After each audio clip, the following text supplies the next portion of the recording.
Bonjour à tous, alors aujourd'hui je vous propose donc un bilan sur ce qu'il faut savoir sur la loi uniforme. Donc il n'y a pas énormément de choses, on va dire qu'il y a 4 choses, et on va les détailler les unes après les autres. Alors rapidement, d'abord la définition, hein, on est donc dans le cadre des lois continues, d'accord? C'est-à-dire des lois qui fonctionnent avec ce qu'on appelle les densités de probabilité. Je vais rappeler dès le début comment ça fonctionne. Voilà, notre loi uniforme, il faut une densité de probabilité qui est une constante sur un intervalle AB, et la fonction aura comme expression 1 sur B moins A. Vous allez voir, ça se démontre très facilement. Et ensuite, deux choses à savoir.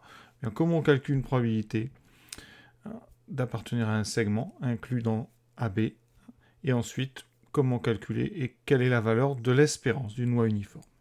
Alors très vite, qu'est-ce que c'est donc qu'une loi continue et qu'est-ce qu'une densité de probabilité? Alors, une densité de probabilité, c'est une fonction f définie sur un intervalle i, sur lesquels votre fonction a trois propriétés.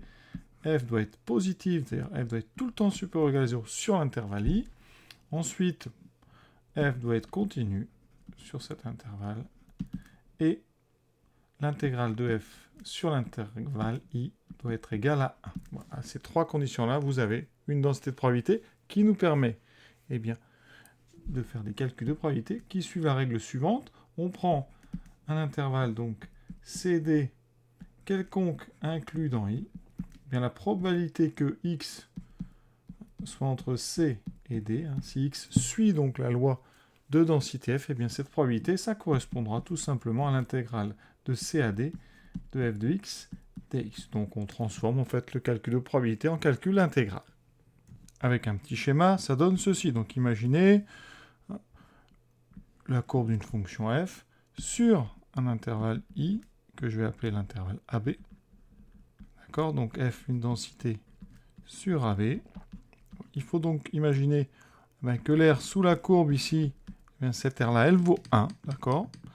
Et ensuite, si vous voulez calculer l'air, la probabilité d'être entre C et D, il suffit de trouver l'air sous la courbe entre C et D, qu'on peut calculer la plupart du temps par une intégrale. Et donc, on va commencer par chercher les densités de probabilité les plus simples. Ce qui est le plus simple en maths, c'est les constantes. Alors, quelles constantes on peut avoir? Déjà, si vous avez une fonction constante, donc f de x égale, on va l'appeler k. K, un nombre réel. Voilà. Si votre intervalle est infini, forcément, vous ne pourrez pas avoir une aire de 1.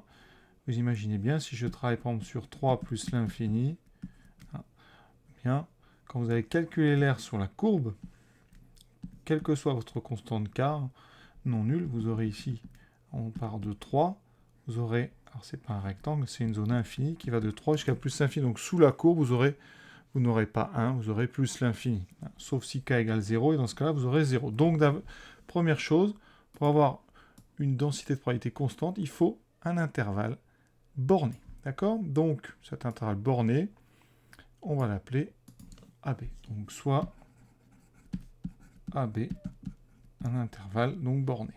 Et donc, on va essayer de trouver une constante f sur AB, telle que donc f est positive, donc déjà k va être positif. Ensuite, f est continu, ça c'est pas un problème, sur un intervalle, une fonction constante est continue.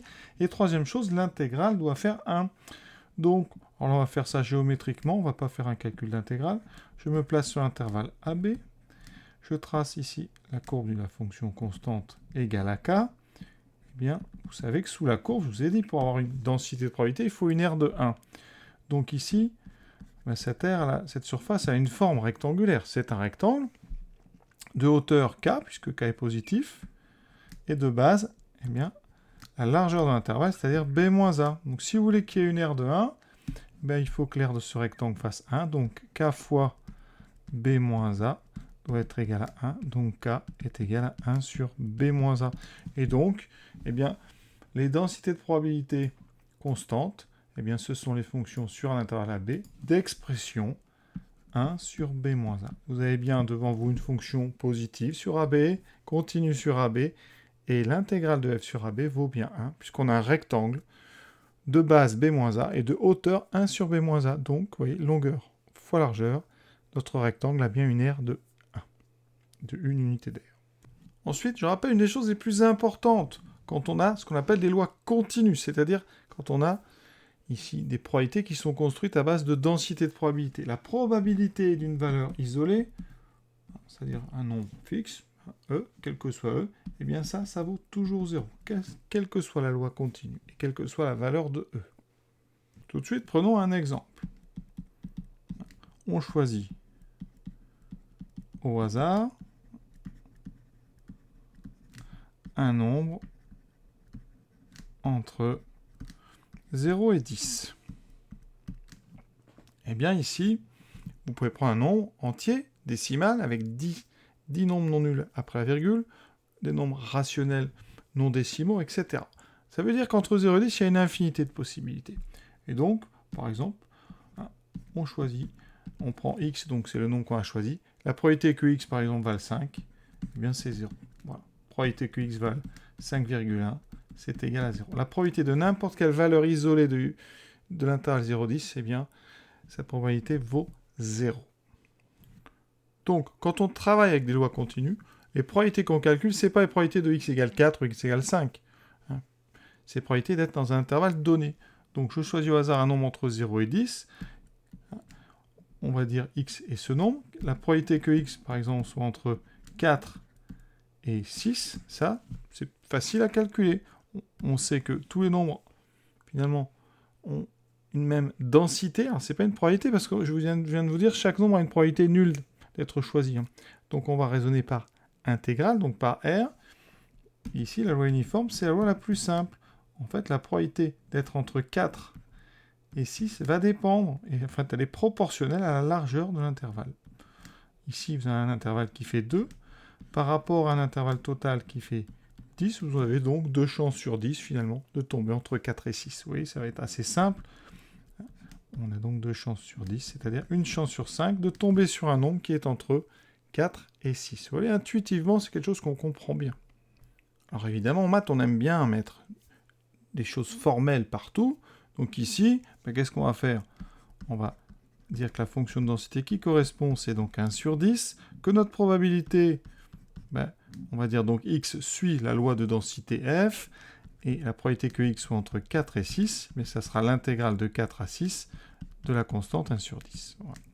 Après, vous faites une primitive ou un dessin géométrique. Si vous faites des primitives, primitive de 1 dixième, on peut choisir 1 sur 10x entre 4 et 6. Et quand vous remplacez par 6 puis par 4, on obtient donc 6 sur 10 moins 4 sur 10. On obtient bien effectivement 2 sur 10. Vous voyez? Donc, l'intuition ici, pour une fois, va être fidèle au résultat qu'on va trouver par le calcul. Et donc, on dit que cette loi, elle est uniforme. On peut dire pour deux raisons. D'abord, parce que sa fonction de densité, elle est constante. Quand on dit que quelque chose est uniforme, c'est qu'il est pareil partout. Ça, c'est une première raison. Deuxième raison, uniforme, parce que quand vous prenez un intervalle, par exemple, de longueur 2, que votre intervalle soit en début, c'est-à-dire de 0 à 2, ou qu'il soit de 4 à 6, ou de 8 à 10, eh bien, on a la même probabilité finalement d'être entre 0 et 2 qu'être entre 4 et 6, et qu'être entre n'importe quel réel qui ont entre 2 une distance de 2. Donc, c'est tout à fait uniforme. Autre exemple, très commun, on attend un coup de téléphone, par exemple, et on sait que le coup de téléphone va arriver entre 14h et 17h. Mais on n'a aucune idée de quand il arrive. Voilà. Il y a autant de chances qu'il arrive au début qu'à la fin. Et donc ici, on est dans une loi uniforme. Alors, comment on fait? Eh bien, on travaille donc sur intervalle. Donc, on va travailler en heures. Donc, de 14 à 17. Voilà. Notre fonction de densité, ça sera donc 1 sur 17 moins 14, 1 tiers. Quand je la représente, eh bien vous avez donc 14 ici, 17. Vous avez ici une constante qui sera par rapport à l'axe vertical à une hauteur de 1 tiers. Vous voyez bien qu'ici, sous la courbe, on a bien une R de 1, donc 1 tiers fois 3. Exemple de question. Quelle est la probabilité? Donc on dit que X, c'est l'heure du coup de téléphone. Quelle est la probabilité que le coup de téléphone arrive, par exemple, entre 14h et 15h? Eh bien ça, alors je vais vous apprendre les formules, mais sinon, intuitivement, eh bien on se dit quoi? Que notre intervalle de 14 à 15, il représente finalement un tiers de l'intervalle global. Et comme la loi est uniforme, donc tout est bien réparti, donc on a une chance sur 3 que ce coup de téléphone arrive dans la première heure sur les 3 heures possibles. Voilà. Alors il existe une notation. Hein.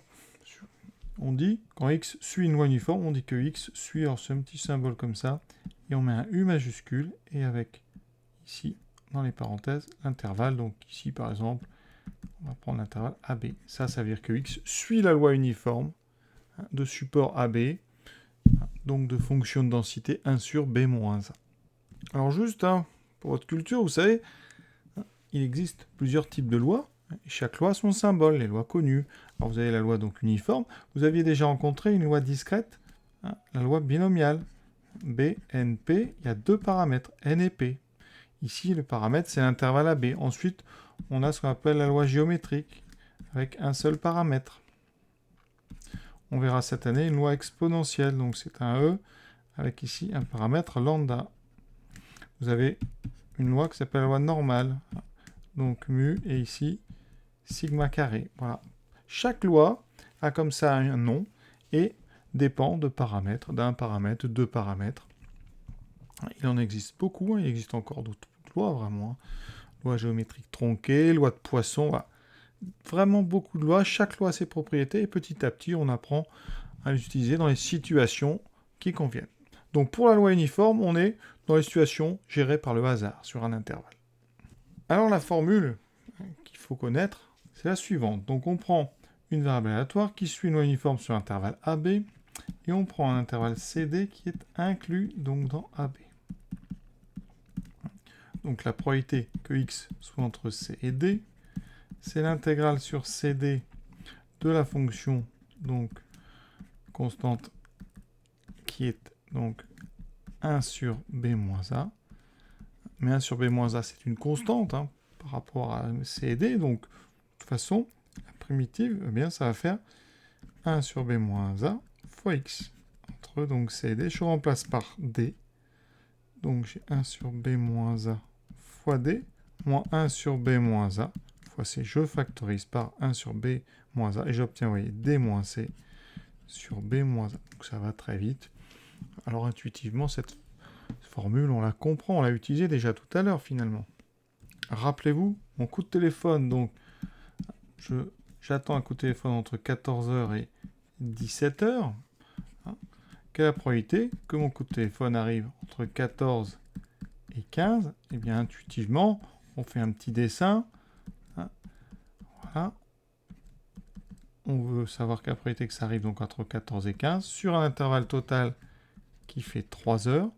Et vous voulez un créneau de 1 heure, donc vous avez une chance sur 3 que ça arrive dedans. Vous voyez, c'est naturel. Avec la formule, mais ça donne quoi? Eh bien, on fait 15 moins 14, donc la largeur de notre intervalle. 14, 15, c'est bien inclus dans 14, 17. Donc en haut, on a un intervalle qui mesure donc 14, enfin 15 moins 14, ça fait 1, divisé par donc 17 moins 14, divisé par 3.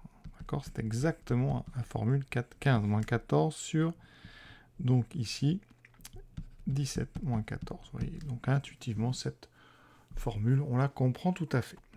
Et vous devez donc bien comprendre que la probabilité que x soit dans un intervalle inclus dans AB, eh bien, cette probabilité, elle ne dépend que de la largeur de l'intervalle que vous avez choisi. Donc c'est uniforme dans ce sens-là. Et dernière propriété, l'espérance. Alors on choisit donc un nombre au hasard entre A et B. L'espérance, intuitivement, c'est le milieu de AB, donc A plus B sur 2. On va le démontrer avec la formule. Comment calculer une espérance en loi continue? Mais ça sera l'intégrale donc sur notre support, donc ici sur AB, non pas de f de x dx, parce que ça ferait 1.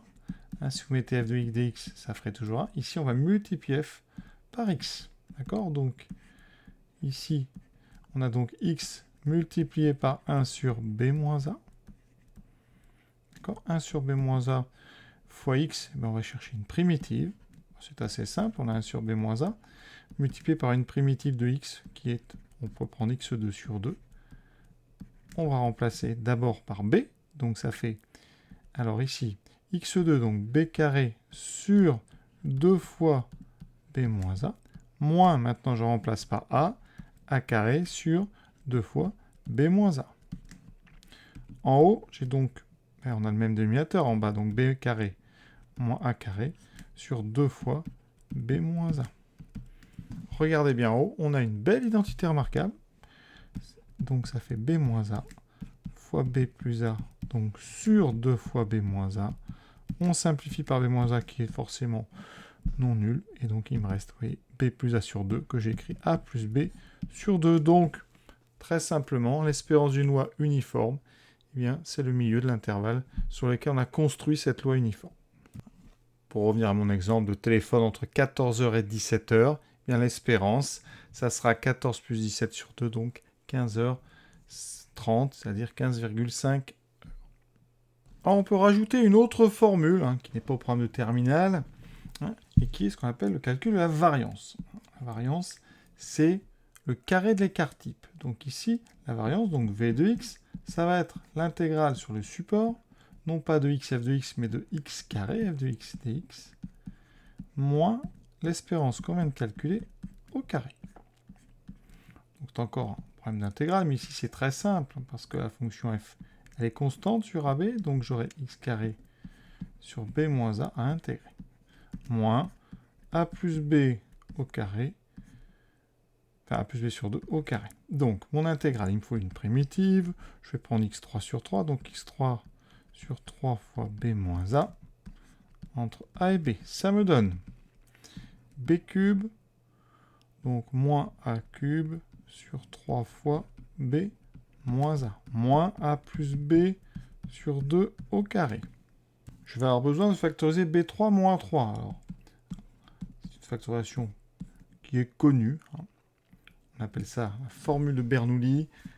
A3 moins, enfin b3 moins 3, c'est b moins a fois b2 plus ba plus a2. D'accord? Donc, ça divisé par 3 fois b moins a. On voit que les b moins a vont se simplifier. Ici, j'ai a plus b au carré, donc je vais tout développer. A2 plus 2ab plus b carré sur 4. On va mettre tout ça au même dénominateur. C'est un beau calcul quand même. Donc on aura 4b2 plus 4ba plus 4a2 moins 3a2 moins 6ab moins 3b2 sur 3 fois 4, 12. En haut, qu'est-ce qu'il me reste? Donc, alors, dA carré, j'en ai 4 moins 3, j'en ai 1. Donc a carré plus 4b carré moins 3b carré plus b carré. Ensuite, 4ba moins 6ab, ça fait donc moins 2ab sur 12. Alors en haut, vous voyez, on a une identité remarquable. C'est a moins b au carré sur 12. D'accord? Alors ensuite, si vous voulez l'écart type, ça sera la racine carrée de la variance. Donc racine carrée de a moins b sur 2 au carré, donc sur 12, voilà. Alors attention, ça ne fait pas a moins b sur 12, parce qu'à moins b c'est négatif. Donc là, ici, j'aurais peut-être plutôt dû dire, au lieu de a moins b au carré sur 12, j'aurais pu dire b moins a au carré sur 12, qui revient au même. Et donc, mon écart type, c'est b moins a sur 12, donc sur racine de 12. Et donc, notre petit bonus est terminé. Donc, voilà comment on calcule la variance et l'écart type d'une loi uniforme. Ça, c'était hors programme, bien sûr, pour les élèves de terminale. On rappelle donc, avant de s'arrêter, les points importants. Tout d'abord, notre fonction de densité est une constante, donc 1 sur b moins a sur l'intervalle AB. Ensuite, pour calculer la probabilité que x se situe dans l'intervalle CD inclus dans AB, bien c'est d moins c sur b moins a. Ensuite, l'espérance, donc a plus b sur 2. Je rajoute donc la variance.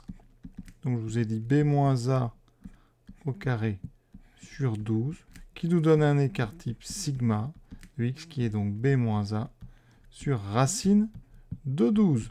Et donc, je pense avoir été complet cette fois-ci. Je vous souhaite une bonne fin de journée à tous et à bientôt pour les exercices sur cette loi.